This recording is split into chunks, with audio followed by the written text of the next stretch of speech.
So today we are going to start talking about our insect collection and monarchs in particular.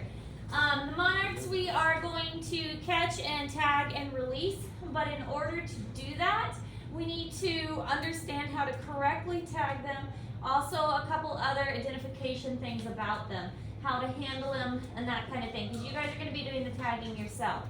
So we're going to go over that today, just the process to correctly and safely handle them, and also just some of the basics of our insect collection. So the monarch migration is really kind of fascinating. The reason it's fascinating is the monarchs always go and overwinter in the same place in Mexico every single year. They just cover the trees completely, and that's where they spend the winter, and then they'll fly back north in the spring. Now, what's really interesting about that, the green arrows indicate the spring migration. The ones that spend the winter in Mexico, they'll fly up a little ways, but they don't have a lot of energy, so they'll actually lay their eggs and they'll die. And then those eggs will hatch and they will fly a little bit further. They will lay their eggs and die, and then they'll fly a little bit further. So it's really like the great-great-grandchildren that actually make the long trip back. So it's really kind of fascinating when you think about it, that the monarchs that are flying back right now, they have never been here before. Never been here. They're like 3 generations out. They're the great-great-grandchildren of the ones who have stayed here. So how in the world do they know to go back to that same exact place that their ancestors were in? It's pretty fascinating. So that's why University of Kansas, I think, is the ones that are in charge of it. And they have a Monarch Watch program. And they sell these little stickers that anybody can get, and you can tag the monarchs and then release them and then turn in your data so that they can track the monarch migration. And because of that, they have a really good idea of which pathways the monarchs travel through, and they also have a good idea of when they're going to come through our area. So I looked up our location, and the monarchs started migrating yesterday, and then they're going to go through our area through the 26th. And then September 22nd is kind of the middle. So we're just getting the beginnings of the monarch migration. So it's hard to say how many we'll see. Also because there's not really a good place for monarchs around here. There's not a lot of flowers and things. So it's hard to say how many we're actually going to find. At my previous school, there was one year that we went to the zoo to look for monarchs, and we found so many monarchs. We were actually late getting back because every time I turned around, a student had like 5 more monarchs that they'd found. So we must have tagged close to 50 that day, and it was pretty impressive. And then the following year, we found like 2. So it really just depends. But you can see where I lived in Garden City was over here. And so that was on one of the major migratory pathways. So we got a lot of monarchs through Garden City. And we are right here. So we are on one of those migratory pathways as well. So there is a good chance that we'll be able to see a lot of monarchs. Again, I don't know around the school too much, just because there aren't a lot of flowers.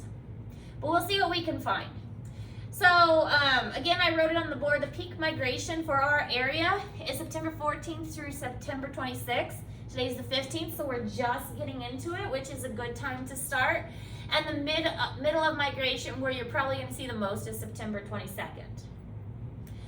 Now, the tags are little tiny stickers, and that's basically,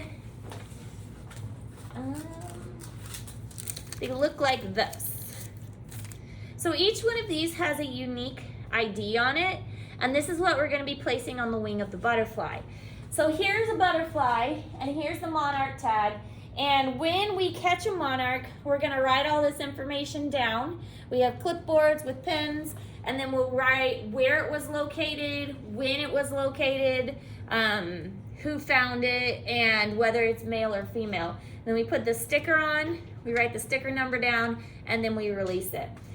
So the way to tag a monarch correctly is you will fold the wings together. You want to try to avoid touching the wings as much as possible because those cells on the wings will come off. If you've ever touched a butterfly, you notice that your hands get kind of colorful.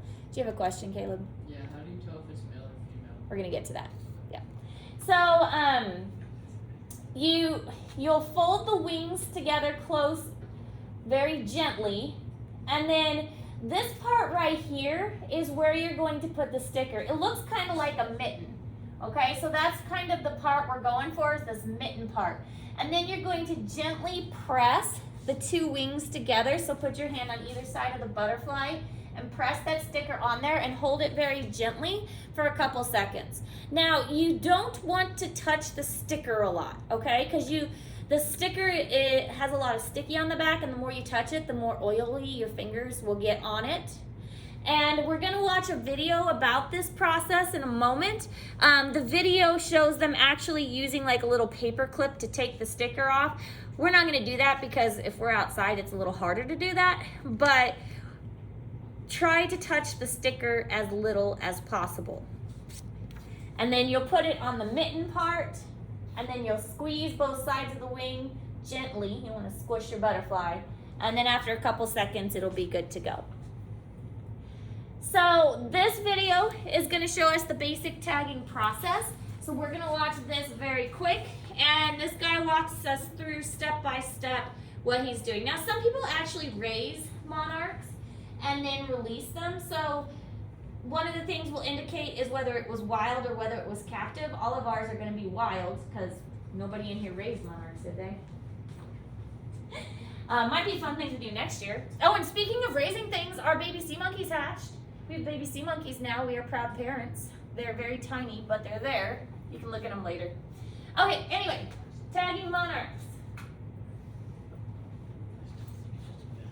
Okay, so with your Monarch Watch tagging kit, it's going to come with sheets of these plastic tags as well as your data sheet. The data sheet is what you fill in, and then at the end of your tagging season, turn it into Monarch Watch And I'll do that. in order to provide data for them when they do hopefully recover your butterflies. The first thing that you want to fill out on your data sheet is the tag number. So your tag number is going to have a series of 3 letters and then a series of 3 to 4 numbers afterwards. You need to provide all of that information for each tag written down. And all of that information is on the tag itself. Then for each tag, you need to record the date, not the date that you're tagging, but the date that the butterfly is going to be released. Whether it's a male or a female, which I'll show you in a second, whether it was reared, in other words, you grew the caterpillar in captivity, or whether it was a wild butterfly, in other words, you caught it, tagged it, and then released it. And then the tagging location, including the city, the state, and the zip code. Each tag sheet is on basically a piece of wax paper. But it's really important that you don't touch the back of the tag. That's sticky, and that's what's going to hold the tag onto the monarch for its 3,000-mile plus journey. So in this case, I'm using just the end of a paper clip. A toothpick works really well. And you can bend back the sheet so that a little bit of the tag goes on, and then just slightly get it onto the paper clip. It's okay if you touch the front of the tag, but you want to avoid touching the back because then the sticky substance on the back is going to come off. So I like to get the tags off and ready before I grab the butterfly. It makes it a lot easier if you're working with just yourself. If you have a person helping you out, they can prepare the tags while you're grabbing the butterfly, getting it ready to tag. So the first thing you want to see is whether it's a male or a female. Males have these pouches on their hind wings, these 2 black pouches. That's Females the easiest won't way to have those tell. pouches, so that's something that you would want to record on your data sheet. In order to hold the butterfly most safely, you want to gently grab both the forewings and the hind wings together. This won't hurt the butterfly, and it's the safest way to hold them. The next thing, so you want to find on the hind wing the cells that look kind of like a mitten. That's where your tag is going to go. So then actually tagging the monarch is as easy as taking your paper clip with the tag on it, slipping it into that region, and then holding the tag down for 2 to 3 seconds. That'll be enough for it to adhere to the wings, and your butterfly is now tagged. All right, so each Monarch Watch tag has an email address for people when they recover them to report it, as well as a phone number, the name Monarch Watch, as well as that unique tag number. The letters, TLN, they change the letters every year so the tags don't get confused. And then each individual Monarch will have a unique identification number. So if somebody finds these anywhere during the migration, they can call in or email to Monarch Watch and report that individual. And since you turned in your data sheets that had the city and the date where the Monarch was released, you can get all of that data, how far it flew, and when it was released. Okay. So again, we're not going to be quite as precise as him. He used like a paperclip. It's hard to do that in the field. When I first started doing this, we tried to use a paperclip, and it just didn't work for us. So just try to touch the sticker as little as possible. And usually it helps that if you actually find a Monarch, you have a partner help you, somebody tagging the Monarch while the other one is writing the data down. And if you want me to assist you the first couple times, then I am more than happy to do so. But this is something I do want you guys to be able to do on your own, so hopefully we find some Monarchs. All right, so again, male versus female difference. The thick versus thin veins, I don't find that really helpful. What's really helpful are these black spots. So if you look at these black spots, that indicates it's a male. The female doesn't have those black spots. So that's really going to be what's helpful to indicate if it's a male or female, is these black spots on the back of the wing. Okay, so we're not going to do that. We might do that later. Instead, we're going to talk about our insect collection. So give me a second to pull our insect collection up, which you can find in Google Classroom. Wait, did I post it in Google Classroom? Let me see. I might not have posted it. I'm getting bad about not actually posting stuff and thinking I didn't. Post it right now. But we are going to talk about what's expected of your insect collection today. So as we go outside looking for bugs, we'll have an idea of what kind of expectations that I have for you. So, fish, insect presentations, insect collection, there we go. This is what a teacher's lessons plans look like. See how much work I do for you guys? Don't even appreciate, actually you might. Okay.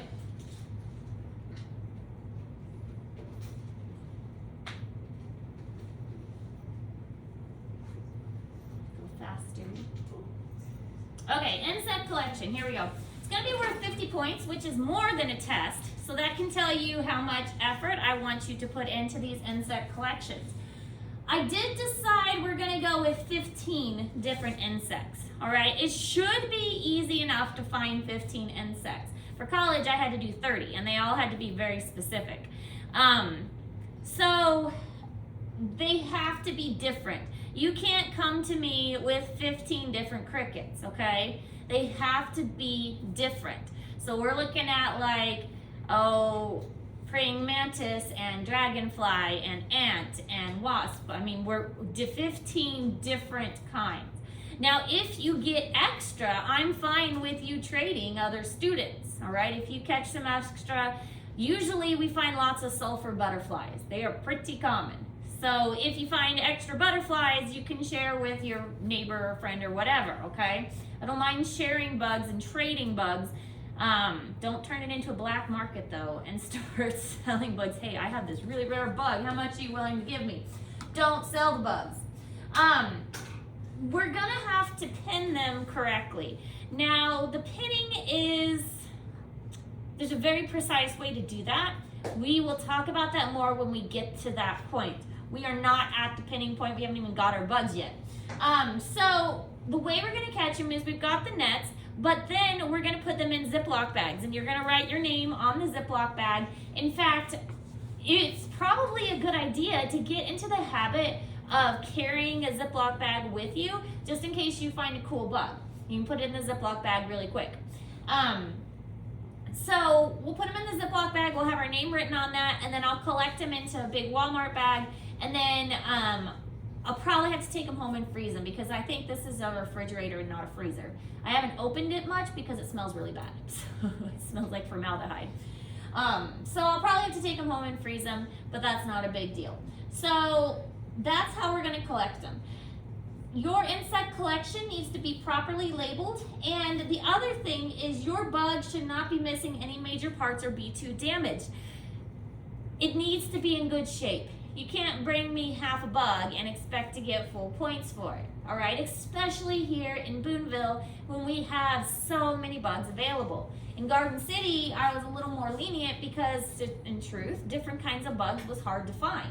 But here, there are so many kinds of bugs, it shouldn't be an issue to find a good variety. And you want to make sure they are not damaged. Now remember, the only two bugs you are not allowed to add to your collection are bees and monarchs. The bees have important jobs as pollinators. We don't want to add any bees to the collection. They need to pollinate. The monarchs we're going to tag and release. Now if you find a dead bee or a dead monarch, one that's already dead, then that's okay to add that to your collection. There are plenty of other things out there besides bees and monarchs that you should be able to find stuff. Even though this is an insect collection, I will allow you to have 1 or 2 spiders, but they have to be different spiders, okay? What about snakes? About what? Snakes. What are Snakes. Oh, snakes? No. Nature. Insects only. Which also means no worms either. Worms are not insects, so worms are not included. This is Miss Ayers. Yes, he's here. Okay, I'll send him that way. Bye. Isaac, can you go to the cafeteria? If we are gone, when you get back, we're going to be out in this area, so you can get out through like the teacher's lounge. Do you know where that is? Around the side? Okay. I'll go through Miss Murphy's room. That's true too. All right, so your insects, you need 15 different kinds. They need to be different kinds. They'll need to be correctly labeled and identified. We will work on identification and practice identifying them. We have books. We know how to use dichotomous keys. So we will work on identification of them. We will go over how to properly label them and how to pin them and things like that. You can look for bugs on your own time. All you have to do is put them in a Ziploc and put them in the freezer. And you'll get points for overall neatness. The collection should look neat and tidy and not like you threw it together at the last minute, okay? So this is a big collection. It is worth 50 points. So we have to kind of keep that in mind that this is a bigger assignment. Are there any questions regarding the insect collection? Okay, any questions about tagging monarchs? Okay, what time are we at? We get out of here at 9:40. So we have a little bit of time. I think today we're just gonna go in this courtyard and see what we can find. And then tomorrow we'll meet here to go over the bell work, just like normal. And then I think we're gonna go out around the school tomorrow and see what we can find outside. Today we're just gonna stay in the courtyard since we don't have quite as long. So, first thing first, you need to come claim a Ziploc bag